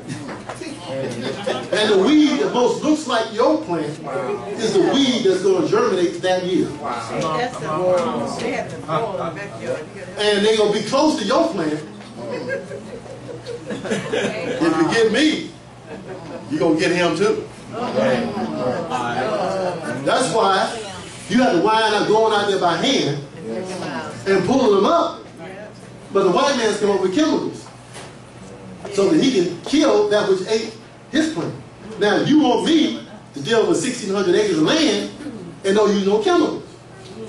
That's 1,300 football fields. That's right. All the way, Father. Good God Almighty. 1,300 football fields. You don't want to use chemicals. Y'all don't want to come down there and pull the weeds. I had put out a word. I needed people to come down in May. I put it on Facebook. Y'all saw it, right? They have pulled weeds. 5 people showed up that weekend. Y'all didn't get no watermelon this year, right? Right. Because what happened last year didn't happen this year in terms of the weather. Just the opposite of last year. Last year I told y'all that was special. Did I not tell you that was special? Yes, I said last year was special. A lot of big watermelons. Yes, Sweet. Why? Because Allah brought in the rain in May for 2 weeks straight. The vines took off, covered the ground. The sun came out. Water makes the watermelon big. Sun makes the watermelon sweet. But the sun needs the leaves to turn the sunlight into sugar. So the watermelon vines are spread out. The weeds couldn't get up because they were smothered by the watermelon vine. Not water. This year, the same time that it rained last year, we had 100-degree weather. I just found out this past week that the farmer said he planted soybeans, he planted peanuts, they all burned up. He tested the temperature in the soil. The temperature in the soil was 128 degrees. Burnt the seeds up. So, next year, maybe y'all get some watermelon, but when I tell you, okay, y'all, it's May, the third week of May, we need some help to fight these weeds. I don't want to hear no excuses. Yes, sir. Because now you know. That's right. Last year was a special year, but then Allah brought in the opposite special year to make sure that at least I understood that the last year was special. It wasn't Dr. Ridgely. All right? Because Dr. Ridgely could not duplicate this year. Now, what the white farmers do, they put a lot of irrigation. Now, this man who's trying to plant peanuts and the soybeans, he had an irrigation system, circular irrigation system. He said, but it was so hot, by the time the irrigation system went all the way back around to the beginning spot, that part was already dusty. It was so hot that when it went all the way around and came back, he had to go all the way around again. And so the amount of money they had to pay for fuel will outweigh what they would get if they did get a crop, but they didn't, but they white. That means they go to an insurance company, and the insurance company's going to pay them what they lost. We used to be able to do that, but they started messing with us to try to trick me so they can get me in jail. So I didn't plant peanuts last year nor this year. I might plant it next year, but I know they're trying to trap me. I can't go into all of this now, but see, I know the white man's the devil. Some of us don't know it because we don't fight with him on a regular basis. I fight with him on a regular basis. Okay, let me keep going. Astronomy, why? You know what time it is. Millwright can learn how to fix everything. And chemistry. The word chemistry comes from the word Kemet. Kemet means the black man, or the black people. Chemistry is the science that they found us doing, the Arabs. They call it chemistry, the science that they found us doing over the Nile Valley. Okay, that's where chemistry comes from, Kemet. Now, when they brought us over here as slaves, this is the 1857 estate sale. They sold, among which were valuable carpenters, millwrights, engineers, coopers, mill hands, blacksmiths, boat hands, and house engineers. What?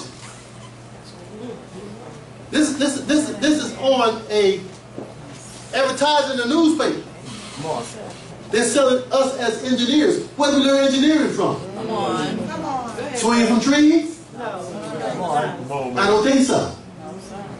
They stole a civilization and made us build for them and then lied to us about our ancestors.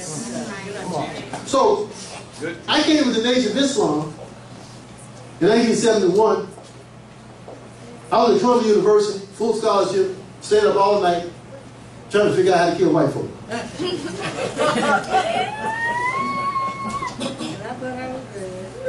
I could not figure out how to kill enough white folk before I was killed. But then Elijah Muhammad, he had farmland, and the other Negroes didn't have no farmland, they had no guns, they had no bullets. Talk about revolution. He had a bean pie that I was strung out on.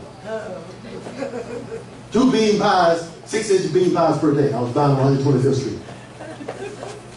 But then he said that his God, a man, Master Farad Muhammad, had a wheel that could destroy America, kill all white folks in 12 hours. I think I'll try that. But my hatred is not sufficient. That's why I'm trying to help you and me to understand the love of those 3 men for each other and for us. Yes, that's right. Thank you. That's what's keeping me going now. That's right. I sit there with Farrakhan in amazement of his love and humility. His love for the Honorable Elijah Muhammad, his love for us, and his humility. He always sees the Honorable Elijah Muhammad as his teacher, and he sees us as his teacher. He said he looks to hear from us. We look at him, you know, but that's how much, yes, 12 that's how much love. I'm about to land this plane because we're supposed to stop at 1 o'clock. Take your time. Now I hear somebody saying, I need to, who in charge and tell me what time I got to stop? 10 minutes. I got to stop in 10 minutes? Okay, I'll stop in 10 minutes. Okay. Now, we're gonna have to jump ahead. 1910, these states right here, Louisiana, Mississippi, Alabama, Georgia, South Carolina. Them 5 states. Yes, sir. We own over 40% of the farms. We own 16 million acres in 1910. Over 40% in those 5 states. So the minister said we're going to get 8 states. We know 5 of them will be right there. Yes, sir. We down here in Muhammad Farms, we began to set up camp. The minister bought that land. He must have known something in advance, right? Yes, sir. So we're going to set up camp right here and wait on the rest of y'all to come. I'm going to read this part right here. The Great Revolution in Georgia, 1865-1912, by Preston Brooks. No claim was here made that Negroes were not progressing. Such a claim would be entitled in the face of the fact that in 1910 they were assessed for taxation in Georgia at $32 million worth of property, including 1.6 million acres of land. Any influence will tend to increase his wants or to be welcome. He needs larger desires and the pressure of competition for work. See, they socially engineered us away from being producers to consumers. We were producers. Even we came out of slavery, we continued to produce, but then they sit back and watch us and say, we got to change them from producers to consumers. We must increase their wants in the things that we can sell them to get them off the land. Because we were buying up the South. So, when we talk about reparations, no, we want these right here.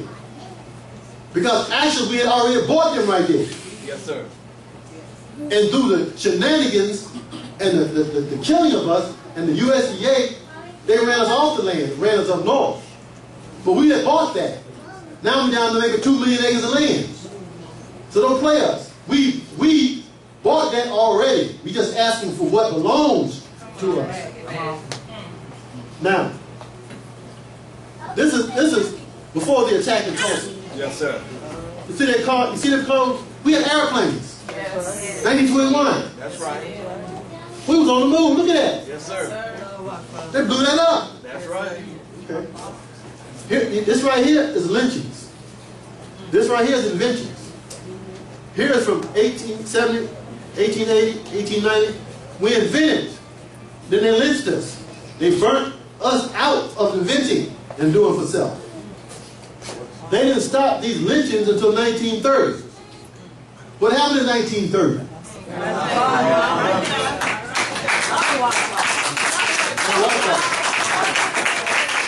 So you tell the Negroes to get without the religion and get up on this raft right here. And tell me what the hell happened. They never put up a law against lynching. What the hell happened? Why they stopped? That's right. Because they knew God was present. That's right. And they've been tricking us ever since to think that God ain't present, so they can continue to keep us the food, even to where we're buying their poison food, even after they told us it's poison, and then what we buy when we get sick, they tell you that you're going to have a fatal incident. I can afford to have one fatal incident, but they done told you you're going to have a fatal incident. And so your family can't sue them because they told you might have a fatal incident. You just have to be the 1 of 15 that got a fatal incident for taking that medicine. And you should have took it if you knew he was allergic to it. How the hell I know I'm allergic to it down there? I know I said that too fast. Oh, God. Anyway, from 1910 to 1960, they ran us out the South, up north. Now here, this is Committee for Economic Development. Net migration out of agriculture has been going on for 40 years at a rapid rate. Nevertheless, movement of people from agriculture has not been fast enough. The adaptive approach recommended that vocational agriculture courses in rural areas be scrapped. farm children be given college scholarships to study anything but agriculture. Agricultural prices be substantially lowered, and temporary income programs to be instituted to protect those most suited for survival. Who do you think was suited for survival? Was it the black farmers? They gave scholarships for them to go to college to study everything but agriculture. Yes, sir. How wicked is that? That's right. You're going to take a farmer's children, give them full scholarship to go to college to study anything but agriculture so they will never come back. And so, white folks got the money, subsidies, black farmers didn't. So the white farmers brought the black farmers out. Yes, sir. Now Trump is killing other white farmers. They commit suicide. Selling to China. So they didn't use them up. They voted for him. Now he's spitting them out. That's right. Good teaching. Okay, this is last year. Y'all see that? That's 2018. You see all the watermelon? See that? This is this year. Can you see any watermelon? Okay, this is last year. This is this year. Okay? That's that rain I showed y'all last year?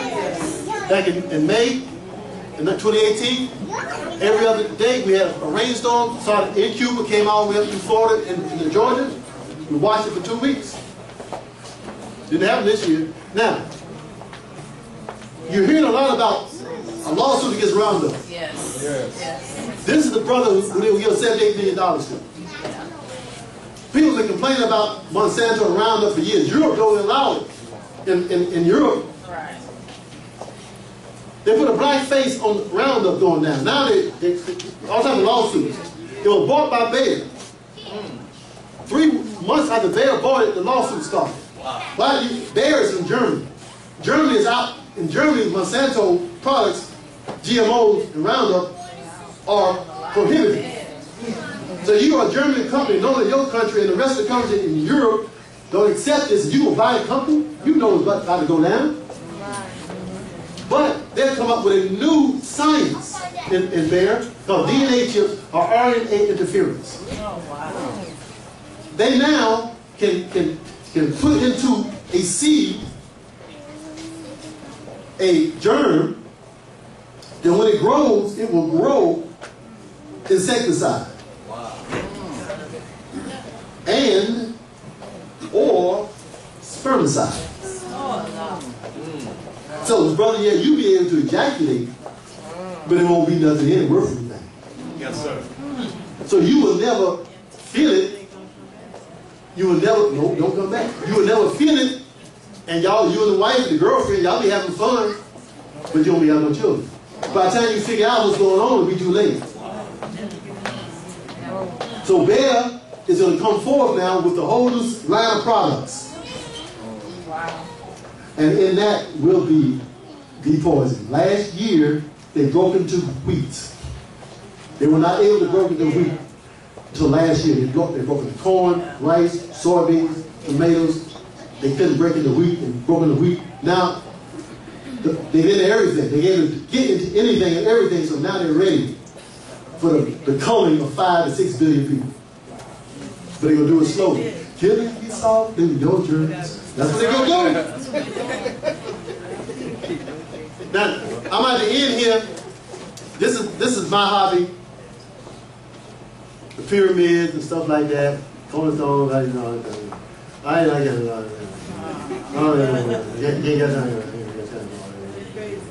Can't do all that. Can't do all that. God, Malcolm was God, can't do all that. Okay. I'm gonna say this. In the movie, that's who showed up in Malcolm's cell. Right. Yes, sir. In the art about Malcolm X, that's who showed up in the cell. Right. That's Barack Muhammad. Why they changed it in the movie? Right. Because if he saw this in 1952 when he was in jail, how come it took him to 1964 and then he also went to America in 1959? He didn't see no white folks in 1964. He saw them in 1959 and he saw Master Barack Muhammad in 1952. Right.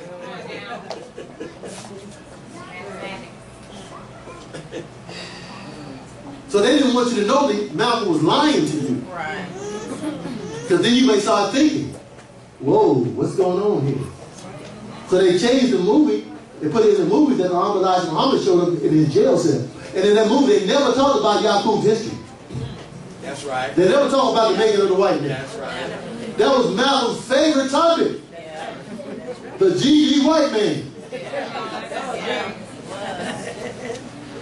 All right. So, uneasy and all that. I can't do that. I can't do that. I can't do that. I want to go to this last report. We don't grow wheat. Now, we found out that this here is what farmers got for wheat. 2 cents in 1915, 9 cents in 2014 for a loaf of bread. That's how much a pound of wheat would go into a loaf of bread. The loaf of bread is $1.98 for the sunbeam white bread. Yes, sir. I ain't even talking about wheat bread. Wheat bread is $3 and $4, right? That's right. Yes, sir. How come they get $2, the farmers still just get 9 cents? Yes, sir. That don't make no sense. So what we did, we got a flour mill. So we reduced flour, cream of wheat, muffin mix, and we reduced more and more value-added products from the flour so that the farmers, we can make some money, and then we're going to train the young people. Is that when you go to school to learn about getting into farming, you have one of you to go into how to grow the crop, then you marry the other one that learns how to take the crop to make it into a found value product. Yes, sir. So you don't grow peaches, you grow peach pies. Yes, sir. And it takes 7 years for your trees to grow to produce peaches. So in that 7 years, you go and you buy peaches from somebody else at the market, and you turn that peach into a peach pie that everybody wants. And you develop your business on the peach pie, and so when your peaches come in, you put the peaches in your peach pie. And get paid. That's right. We're not going to get our people to go back in that farming to stay in there to be slaves like me and Sister Ann. That's right. When I married Sister Ann, I told her in advance, I said, I'm a slave, you come down here, you'll be a slave. Oh, I'm a slave, I ain't been a slave to people right here in the Nation of Islam because I've had people tell me when we first got farm and started selling the product, why we got to pay for the product? We own the farm. That's our farm. I know we got to pay for the product. Because they're down there working, damn it. You ain't got to fuel and labor.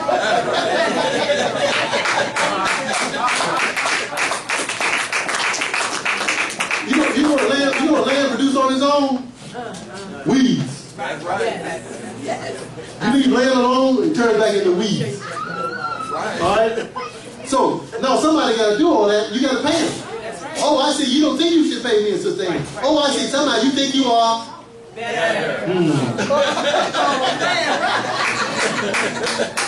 I ain't playing today. I know y'all not going to have me back up here.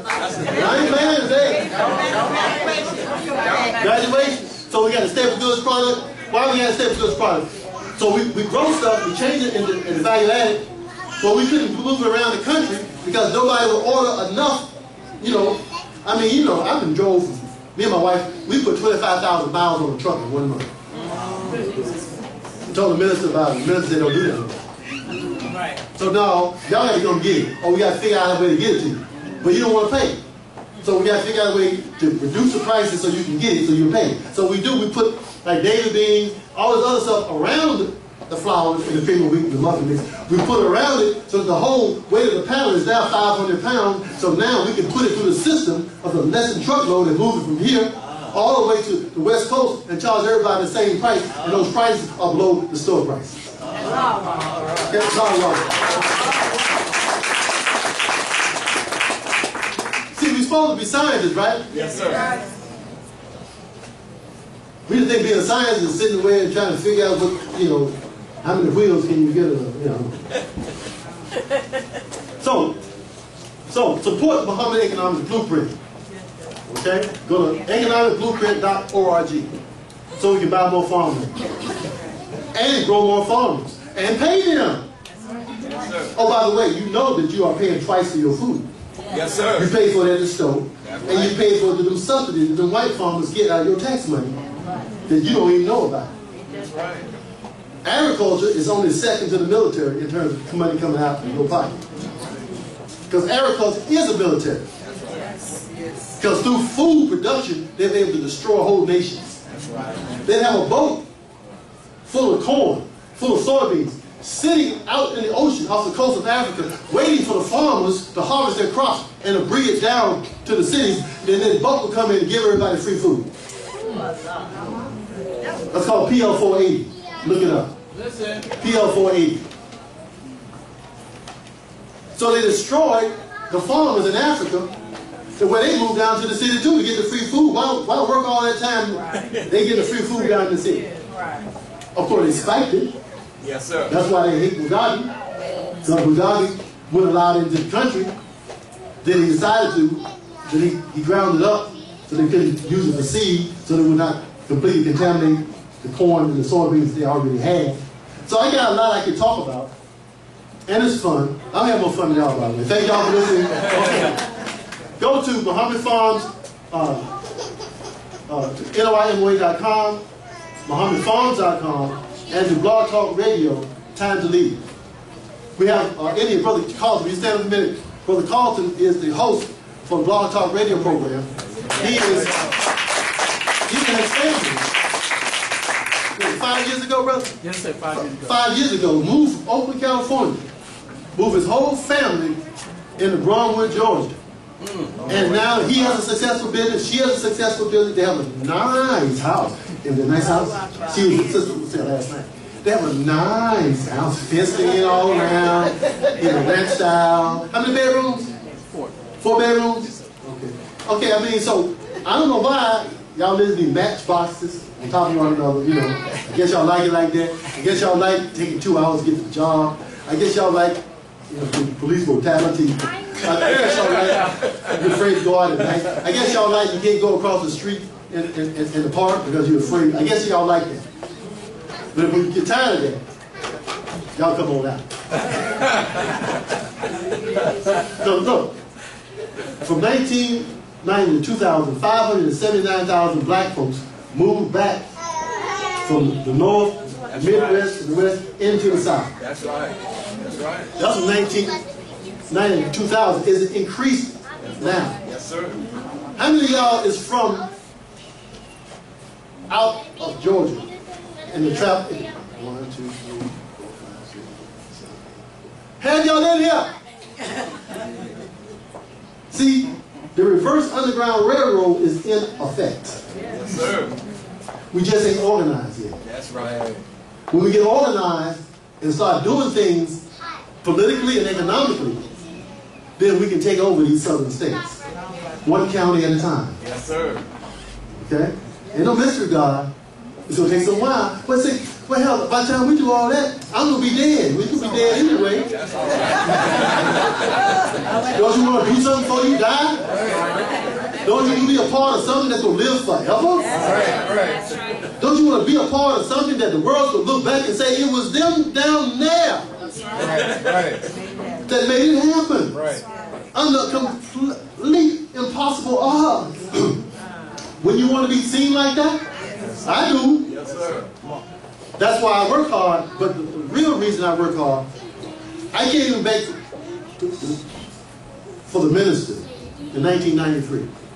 I came back to help him because when they put that movie out, Malcolm X, I knew that they were raising him up to fight Farrakhan. Yeah. And I wasn't going for that. No, you gonna pick Malcolm up to fight Farrakhan? You damn Jews? So no, I came in, did a poem, did a video talking about Malcolm and what the Jews were doing, and I joined up, saluted the minister. Something happened in 1993, the Savior's Day. I ain't got time to go into that now, but we brought the 4 wives of the messenger up on stage. Yes. Exactly to the day, 28 years after Malcolm was assassinated. And for those who know anything about Kemet, that number 28 is so important because that's how old Osiris was before he was killed by his red brother Set. Yes, sir. The Egyptians believe in the black germ and the red germ. Yes, We say sir. black and brown, they believe in the black and the red. Yes, sir. Osiris was black, Seth was red. Malcolm was called what in jail? Red. And also, Satan. In jail. Malcolm was something. But if Master Rob Muhammad came to see him in his jail cell, to put him on his post to do what he had to do, and now we're finding out that the Jews was Satan all the time, acting as our friend. They only came out to raise Malcolm up to go against Farrakhan because they slept him. So now it's no question as who they are. Come on. They're not our friends. That's right. They're Satan themselves because they're fooling both the black and the white. And they will hope to have a race war, get the blacks and the Gentile whites to kill one another. Yes. They already got it, but they will wipe us out. But guess what? They'll get caught in their own trap. Because Master Farad Muhammad is the master of this day of judgment. I saw him.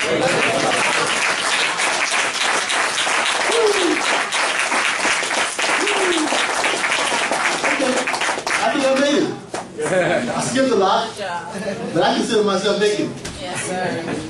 At a later time, I'll come back and I'll deal specifically, because somebody said, Dr. Richard, you need to deal about Kemet and the relationship of Kemet to our teachings. Yes. So when I come back again, y'all ask me to come back to do that, I'll do that. Because that is my hobby. Yes. Okay?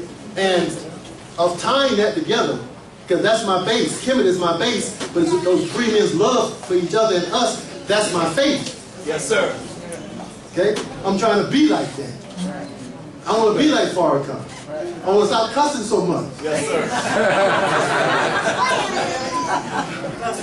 I want to stop beating up people so much. I want to try to be a redeemer instead of a revenger. That's hard. But I'm using him and them as the example. So we would never have come in for this process of being made over this long period of time. We had to make us think that it would happen overnight. But it's not going to happen overnight. But I am thankful being able to see what is going on. While everybody else is confused, I'm sitting there looking, he allowed the yellow people to buy America. So the native, the East Indians is over here too. That's brown people, right? The Japanese, Koreans, right?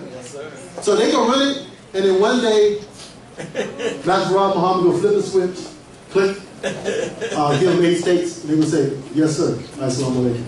Okay, I'm out.